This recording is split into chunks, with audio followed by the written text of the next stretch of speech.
안녕하세요. 오늘도 사연 살롱을 찾아주셔서 감사합니다. 서울에 사는 여성이에요. 요즘 저는 바쁜 딸 내외를 대신해 손녀딸을 돌보고 있어요.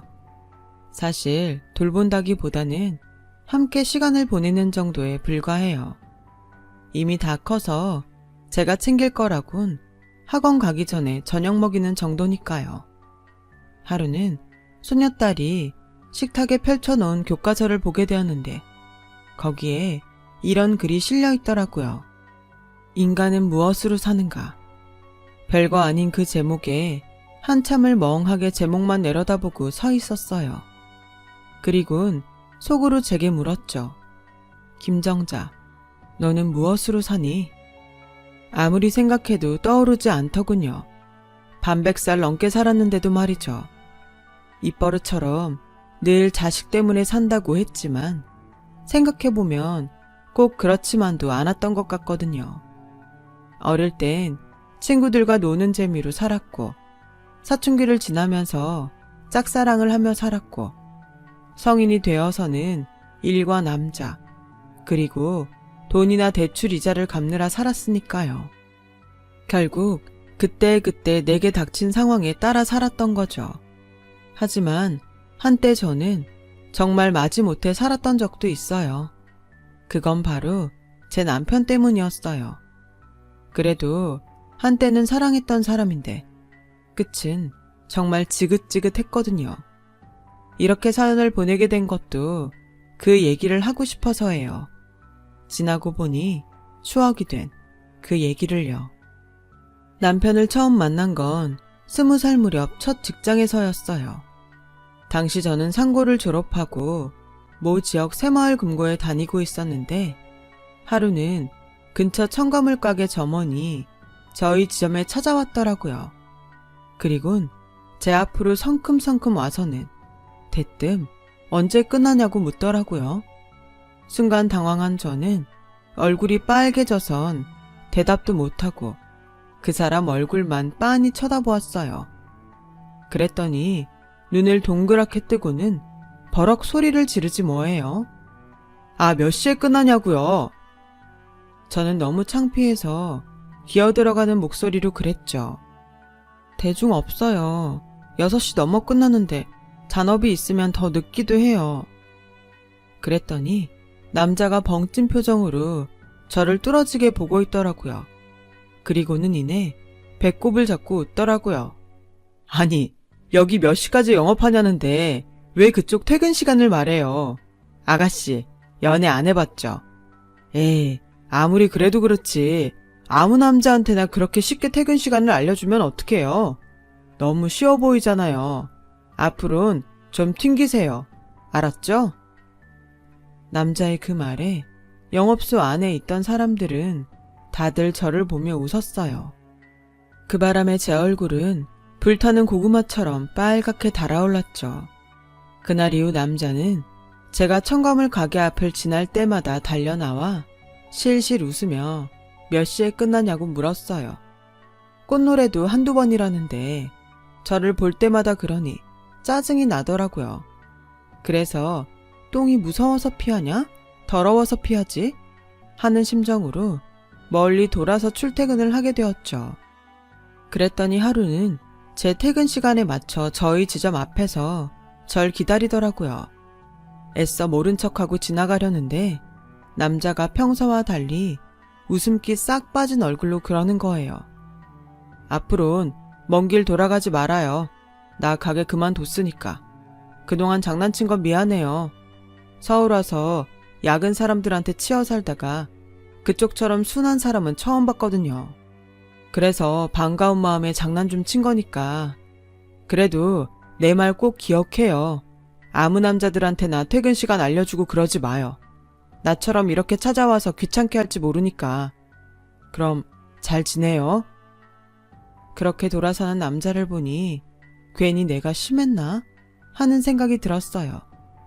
각박한 서울살이에 지친 사람한테 그깟 일로 뾰로통해 있었던 내가 너무 옹졸하고 한심하기도 했고요. 그래서 그 사람 뒤통수에 대고 크게 소리쳤어요. 저 괜찮아요. 그러니까 미안해하지 말아요. 화 안 났으니까. 그러자 남자는 발길을 멈추고 돌아서선 손을 흔들어 주었어요. 그렇게 짧은 만남을 끝으로 한동안 그 남자를 볼 수 없었어요. 그러다 다시 조우하게 된 건 1년쯤 뒤였죠. 퇴근을 하려고 막 지점을 나섰는데 글쎄 남자가 저를 기다리고 있지 뭐예요. 오랜만이라 그런가 그 사이 외모가 많이 변해서 그런가 반갑더라고요. 남자는 여전히 유쾌한 말투로 그동안의 근황을 물었고 딱히 별일 없이 지냈다고 하자 묻지도 않은 자기 얘기를 늘어놓기 시작했어요. 청가물 가게를 그만두고 고향 친구랑 트럭을 타고 전국을 돌며 장사를 했는데 그게 몸은 힘들어도 돈은 꽤 되더라는 얘기부터 그동안 가본 곳이 어딘지 거기에 뭐가 맛있는지 등등 요즘 말로 투머치 토커처럼 끝없이 얘기를 이어가더라고요.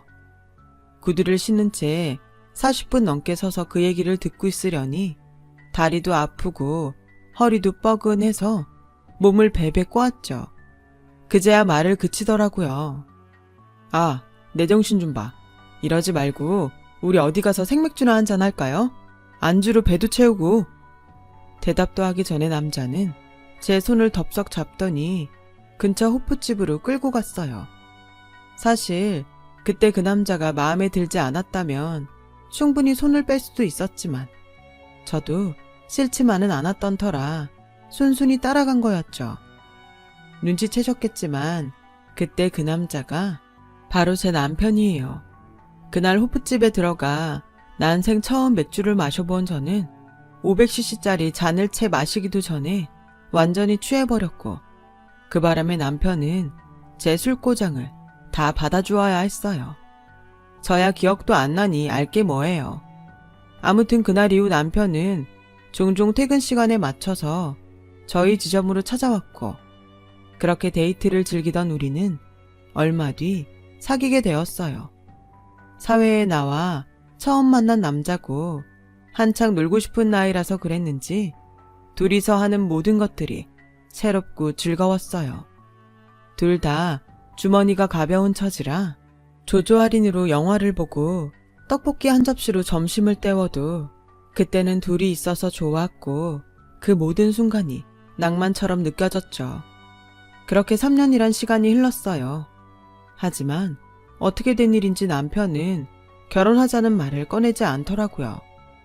그 사이 결혼 정년기가 돼버린 저는 집에 눈치도 보이고 초조한데 말이죠. 그래서 만날 때마다 은근히 결혼에 대해 남편 생각을 떠보기도 하고 일부러 주변에 결혼하는 친구들 얘기를 꺼내보기도 했어요. 그런데 눈치가 없는 건지 일부러 그러는 건지 반응이 없더라고요. 그러던 차에 제가 연애를 하는 걸 몰랐던 엄마가 선자리를 받아오셨더라고요. 상고 졸업하고 은행에 다니는 남잔데 저랑은 4살 차이로 사람이 성실하다고 하더라고요. 썩 내키지는 않았지만 그래도 혹시 남편이 저랑 결혼할 생각이 없는 거라면 더 나이 들기 전에 선이라도 봐서 결혼을 해야겠다 싶어서 일단 만나보겠다고 했어요. 그리고 남편한테 그 얘기를 했죠. 보험 든다 셈 치고 선보기로 했어. 자기는 어떻게 생각해? 나 이대로 선 봐서 결혼해? 남편은 여전히 아무 말도 없었어요. 그래서 이 남자와는 이걸로 끝이다 생각하고 선자리에 나갔어요. 그런데 상대 남자가 너무 별론 거예요. 누가 은행원 아니랄까봐 하나부터 10까지 돈돈거리더라고요. 적금은 몇 개 들어놨냐, 월급 관리는 어떻게 하고 있냐 등등 담임선생님이 학생 숙제 검사하는 것처럼 제 재정 상황을 꼬치꼬치 캐묻는데 정말 밥맛 떨어졌어요. 지금이야 그런 사람이 계획성 있고 성실하게 보이지만 그땐 제가 나이도 어렸고 경제관념이 없는 남자랑 오래 만나다 보니 저 역시 비슷했거든요. 그래서 하프만 하다 들어왔어요. 집에 돌아와 보니 그 사이 맞선 본 남자 쪽에서 연락이 왔었는지 엄마가 득달같이 달려들어 제 등짝을 한 대 치더라고요. 아휴, 이 정신 빠진 년아. 밤에 뭐하고 선제래에 나가 하품이나 쩍쩍 하다 와. 네가 제정신이야? 부모 망신을 시켜도 유분수지. 그리고 그동안 벌어서 뭐에다 썼어? 맞선 본 남자가 그랬다더라. 나이도 먹을 만큼 먹은 여자가 어쩜 그렇게 경제관념이 없냐고. 너랑 살다가는 100년이 지나도 내 집 마련은 꿈도 못 꾸겠다더라. 아우, 정신 빠진 년. 저도 나름 은행권에서 일하는 사람인데 적금 몇 개 안 가지고 있겠어요. 그냥 그 남자가 하도 취조하듯 꼬치꼬치 캐물으니까 대충 없다고 해버린 거였죠. 엄마는 그런 내막도 모르면서 제가 정신없이 사는 줄로만 아셨어요. 그러거나 말거나 제 머릿속은 온통 결혼에 관심 없는 남편 생각뿐이었어요. 이 남자랑 정말 헤어져야 하나? 아니면 딱 부러지게 결혼하자고 먼저 말을 꺼내야 하나 하고 말이죠. 그래서 결판을 내려 만나자고 했어요. 하지만 막상 남편 앞에 서니 입이 떨어지질 않더라고요. 사랑을 구걸하는 것 같기도 하고 결혼 못해 안달난 여자처럼 보일 것 같았거든요. 그래서 찬물만 연거푸 3컵이나 마시고 있는데 남편이 불쑥 제 앞에 통장을 내미는 거예요. 그동안 모은 돈이야. 적금 만기되면 그때 청혼하려고 했는데 아무래도 그때까지 못 기다릴 것 같아서. 그래서 말인데 월세방에 시작해도 괜찮다면 나랑 결혼해 줄래? 손에 물 안 묻히게 해주겠다는 말은 못해. 알다시피 우리 집 사정도 그렇고 내 벌이도 뻔하잖아. 몇 년은 같이 죽어라 벌어야 남들처럼 살 수 있을 거야. 아니, 어쩌면 그렇게 노력해도 남들처럼 못 살지도 몰라. 그래서 드라마 주인공처럼 너한테 나보다 나은 남자 만나라고 멋지게 말해주고 싶지만 그건 안 되겠더라. 난 너 없이는 못 살겠거든. 그동안 결혼에 대해 아무 생각 없이 사는 줄 알았던 남편의 고백에 저는 가슴이 뭉클했어요. 비록 통장에 든 돈은 월세방 보증금도 간당간당한 그런 수준이었지만 이 남자의 진심만큼은 수억이 든 통장보다 든든했거든요. 그렇게 우리는 어렵게 서로의 진심을 확인하곤 결혼을 하게 되었어요. 양쪽 집 모두 워낙 없는 처지에 하는 결혼이라 어지간한 건 생략하고 식만 간단히 올린 채 살게 되었죠. 어느 시인의 시구절처럼 우리 부부는 가끔 전기가 나가도 좋았어요. 서로의 허물을 사랑으로 꿰맸으니까요. 하지만 첫 애가 태어난 이후에도 각박한 현실은 우리 부부의 삶에 불안당처럼 들이닥치기 일쑤였고 그 빈도가 잦아질수록 서로에 대한 사랑도 조금씩 식어가더라고요. 사람들 말처럼 자식 때문에 살다가 때로는 의리로 살게 되었죠. 그런데 그 의리마저 끊어져 버리게 된 거예요. 툭하면 일을 그만두고 사업을 한다고 밖으로 돌던 남편이 투자를 하겠다는 젊은 과부와 바람이 나고 말았거든요. 말로는 투자를 받기 위해 각별히 지낸 정도일 뿐 남녀 간의 정은 통하지 않았다고 했지만 몸만 안 섞었을 뿐이지 마음이 그쪽으로 가버린 남편을 어떻게 믿고 살겠어요. 그래서 이혼을 하자고 했더니 오히려 자기가 큰 소리를 치지 뭐예요. 이혼? 말 같지 않은 소리 하고 있네.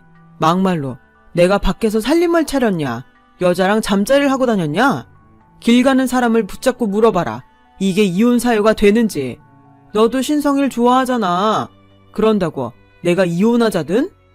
이게 다 네가 하는 일 없이 방구석에 앉아있으니까 몸이 편해 그런 거야. 밖에서 뼈 빠지게 일해봐. 너처럼 쓸데없는 의심이나 하게 되나. 잘됐다. 차라리 이참에 수정이 장모님한테 맡기고 다시 일 시작해. 몸이 바쁘면 쓸데없는 생각 따윈 싹 사라질 테니까. 난 어떻게 하면 마누라랑 자식 새끼 안 굶기고 먹여 살릴까 고민인데 별 시답잖은 소리를 다 하고 있어. 몇 달을 가슴앓이하며 거우 꺼낸 말은 한순간에 할 일 없는 여자의 쓸데없는 생각으로 치부됐어요. 그리고 저는 4살 배기 딸아이를 친정에 맡기고 다시 일을 시작하게 되었죠. 하지만 제가 일을 그만두고 육아에 빠져 사는 동안 세상은 변했고 절 다시 받아주겠다는 곳은 아무데도 없었어요. 저 같은 애엄마를 받아주는 것은 보험사뿐이었죠. 결국 저는 흔히 말하는 보험 아줌마가 되어 난생 처음 세일즈를 하게 되었어요. 시장에서 콩나물 100원어치도 못 깎는 제게 생판 모르는 사람한테 보험을 파는 건 너무 어려운 일이었어요. 선배들 말로는 발품을 팔아야 계약을 따낼 수 있대서 매일같이 퇴근 후 빌딩을 돌며 사무실에 사탕이 담긴 명함을 뿌려댔지만 헛수고였어요. 그래서 마지막으로 찾아간 곳이 바로 제가 다니던 새마을 금고였죠. 친하게 지냈던 언니들은 이미 퇴사를 한 지 오래였고 남자 직원들만 몇 명 남아있더라고요. 그중 저를 예뻐해 주셨던 과장님이 오죽하면 여기까지 찾아왔겠냐며 보험을 하나 들어주셔서 첫 실적을 올릴 수 있었어요. 그런데 계약서에 사인을 하면서 그러시더라고요. 벌써 네가 3번째다. 여기 그만두고 시집간 여직원들은 왜 하나같이 보험 아줌마가 돼서 찾아오는 건지 너는 다를 줄 알았는데 아무튼 내가 도와줄 수 있는 건 여기까지다. 그 말을 듣고 지점을 나서는데 그렇게 눈물이 나더라고요. 저도 보험 하나 팔겠다고 전 직장까지 동료 찾아가는 거 죽기만큼 싫었어요. 그래도 어쩌겠어요. 이렇게라도 실적을 내지 않으면 유일하게 나를 받아주었던 보험사에서조차 일할 수 없는걸요. 그래서 이를 악물고 오늘을 잊지 말자 생각했어요. 그리곤 독하게 마음 먹고 보험 상품을 팔러 다녔어요. 하지만 마음만 다잡는다고 하루아침에 실적이 오르지는 않았어요.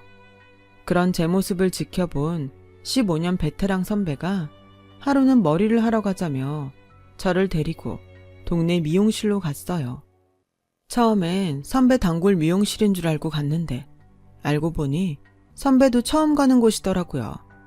동네 아주머니들의 사랑방 같은 그곳에선 자잘한 동네 소문부터 경조사, 사건 사고 소식까지 끊이지 않고 들리더라고요. 그때였죠. 선배가 제 귀에 속삭였어요. 아줌마만큼 정보력이 뛰어난 사람도 없어. 얘기 잘 듣고 있다가 적절한 순간에 끼어들어야 돼. 저기 노란 티셔츠 아줌마 있지? 듣자 하니 남편이 빙판길에 넘어져 다리를 다쳤다고 하니까 가서 상해 보험 한번 팔아봐. 선배의 코치대로 저는 노란 티셔츠 아줌마한테 가서 말을 걸었어요. 하지만 선뜻 보험 얘기를 꺼낼 수가 없더라고요.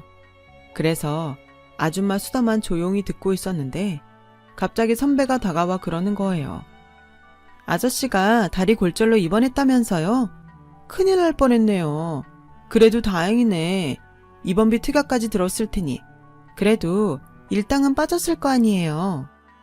그랬더니 노란 티셔츠 아줌마가 자긴 보험을 든 게 없어서 생돈만 깨졌다고 하더라고요. 어머, 상해보험도 없어요? 에이, 나이 들면 병원 갈 일 천진데 보험 없이 어쩌려고요. 난 이희한테 보험 들어놓은 게 있어서 팔 골절됐을 때 치료비며 약값까지 죄다 공짜였는데 이참에 들어놔요. 이 언니가 아주 잘해주더라고요. 그리고는 저를 아주머니 쪽으로 쏙 밀어넣어 주었어요. 그렇게 기회를 얻은 저는 상해 상품을 설명하곤 계약을 따낼 수 있었죠. 그날 이후 저는 주전부리를 사들고 종종 그 미용실에 들러 아주머니들과 수다도 떨고 밥도 얻어먹으면서 친분을 쌓을 수 있었어요. 동네 사랑방이다 보니 누구한테 어떤 보험이 필요한지 알게 됐고 아줌마들 도움을 받아 사돈 내 팔촌까지 소개를 받을 수 있었어요. 그 덕분에 시간이 갈수록 신규 계약도 쑥쑥 늘어났죠. 인맥이 생기고 실적이 쌓여가자 일에 재미도 생기고 좋더라고요. 처음이 어렵지 한번 계약을 따내고 나니 그 다음부터는 쉬웠어요. 의외로 제 적성에도 잘 맞았고요. 사람들한테 거짓말을 할 필요도 없고 있는 상품 필요한 사람한테 알려주고 보험금 청구할 때 내일처럼 띄워준다고 고객들한테 칭찬까지 받으니 누이 좋고 매부 좋은 격이었죠. 일에 재미가 붙고 나자 성과는 자연히 따라왔어요. 보험 왕까지는 아니었지만 남편 벌이보다는 나은 편이었어요. 그런데 일이 잘 풀리니 다른 게 문제가 되더라고요. 고객한테 전화가 오면 밤이든 낮이든 뛰어다니다 보니 남편이 점점 밖으로 나돌기 시작한 거예요. 그러다 언제부턴가는 외박도 잦고 급기야 안 들어오는 날이 많았어요. 본격적으로 두 집 살림이 시작된 거였죠. 그걸 몰랐던 저는 근무지가 지방이라 한 달에 한 번 정도 올 수 있다는 남편의 말을 철석같이 믿었네요. 그 일이 있기 전까지는요. 그날은 제 고객이 사촌 언니를 소개해 주겠대서 계약을 따내러 장흥까지 차를 몰고 나갔어요. 약속 장소인 찻집에 도착해 막 문을 열었는데 글쎄 안에서 제 남편 목소리가 들리지 뭐예요. 너무 똑같아서 신기한 마음에 어떻게 생긴 사람이길래 목소리가 똑같은가 보려고 안쪽으로 고개를 들이밀었는데 맙소사, 진짜 제 남편인 거예요. 지방에 있어서 집에도 한 달에 한 번 올까 말까인 사람이 말이죠. 그런데 남편 옆에 여자가 있지 뭐예요. 두 사람은 꽤나 다정한 모습으로 서로의 어깨와 허리에 손을 두르고 있더라고요. 누가 봐도 사귀는 사이 같았어요. 기가 막혀서 어리나간 상태로 두 사람을 쳐다보고 있었는데 때마침 저를 발견한 남편이 고개를 휙 돌리곤 여자를 데리고 후다닥 밖으로 나가더라고요. 남편을 따라가려는데 하필 그때 소개받기로 한 고객의 사촌 언니가 가게로 들어오는 바람에 저는 남편을 놓치고 말았어요. 제가 밖으로 나왔을 땐 이미 떠나고 난 다음이었죠. 무슨 정신으로 계약을 따냈는지 모를 정도로 제 머릿속엔 남편과 내연녀의 다정한 모습만 가득했어요. 집으로 돌아온 저는 남편한테 집으로 오라고 문자를 남겼어요. 그러자 밤 12시가 다 돼서야 남편은 술에 취해 집에 왔더라고요. 낮에 미래장면을 제게 들키고도 뻔뻔하리만치 당당하게 말이죠. 저는 고3인 딸애가 들을까봐 남편을 방으로 끌고 들어왔어요. 그리고는 이혼 서류를 들이밀었죠.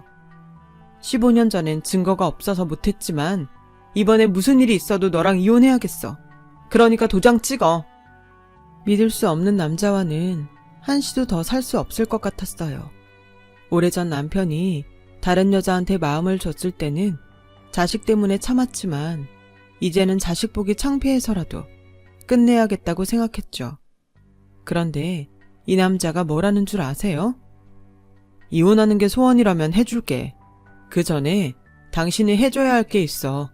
그동안 내가 사업을 하느라 빚을 진 게 있거든. 그거 갚아주면 내가 바로 이혼해줄게. 뭐라고? 이 미친놈아. 네가 제정신이니? 바람을 피우고도 모자라. 네 빚까지 나더러 갚으라고?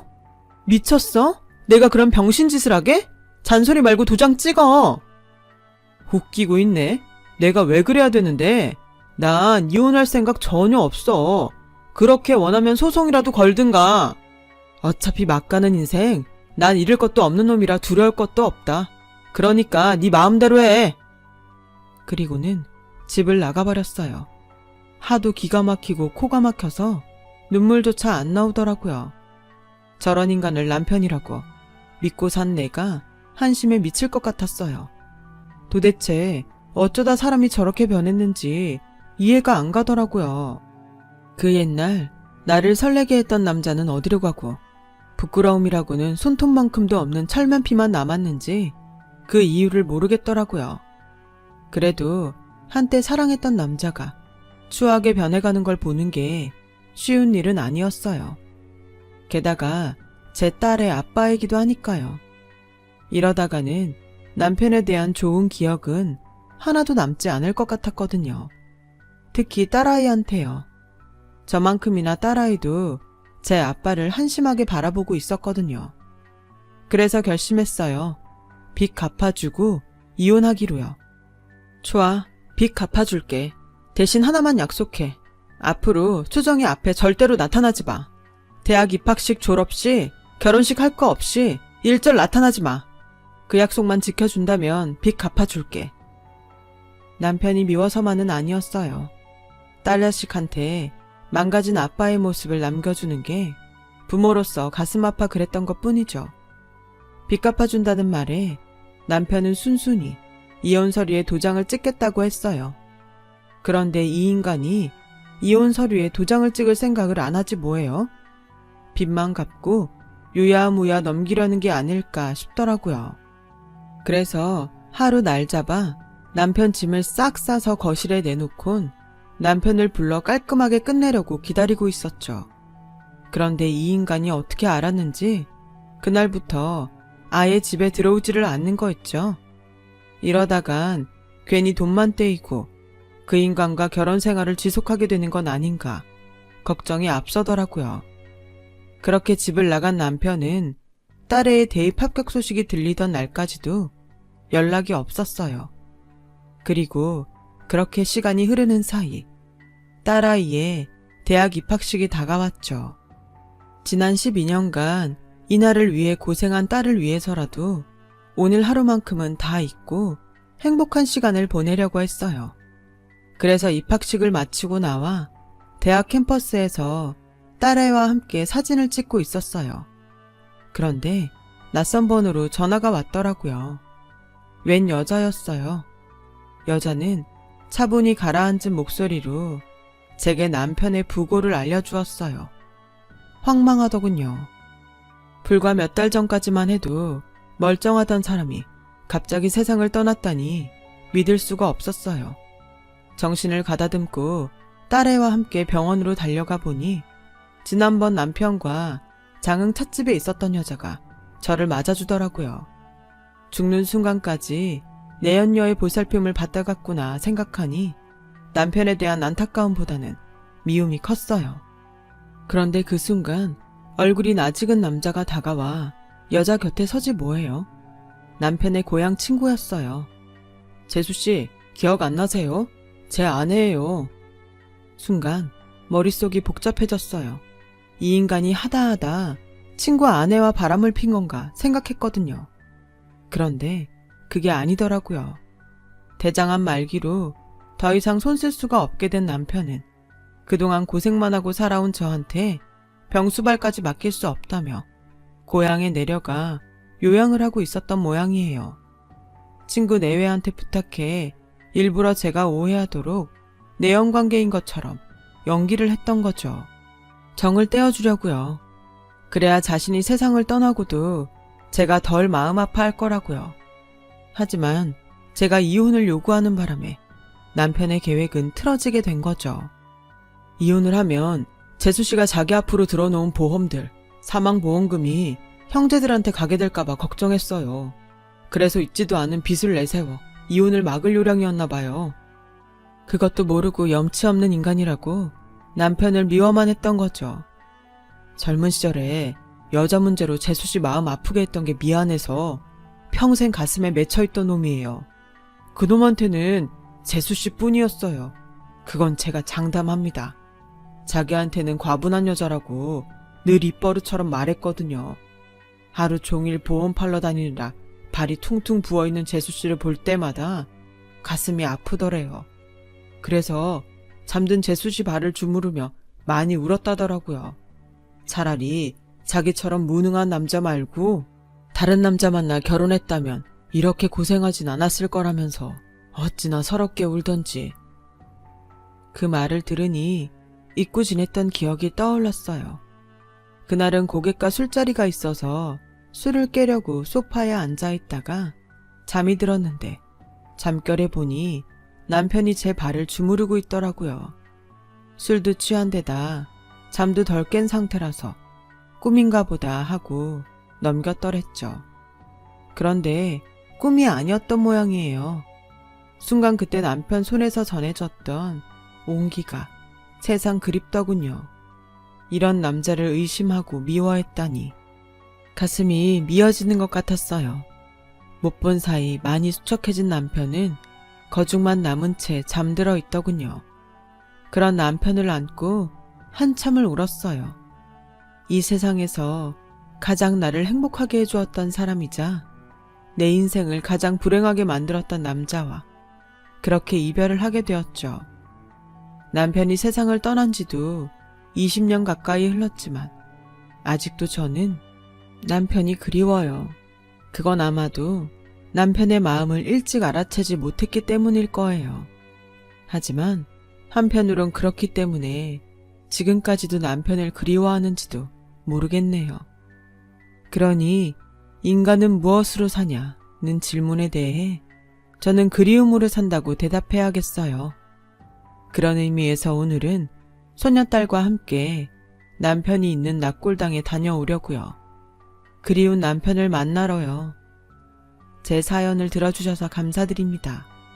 마음이 따뜻한 하루 되시길 바랍니다. 여러분, 사연 댓글에 응원과 현명한 조언 부탁드려요.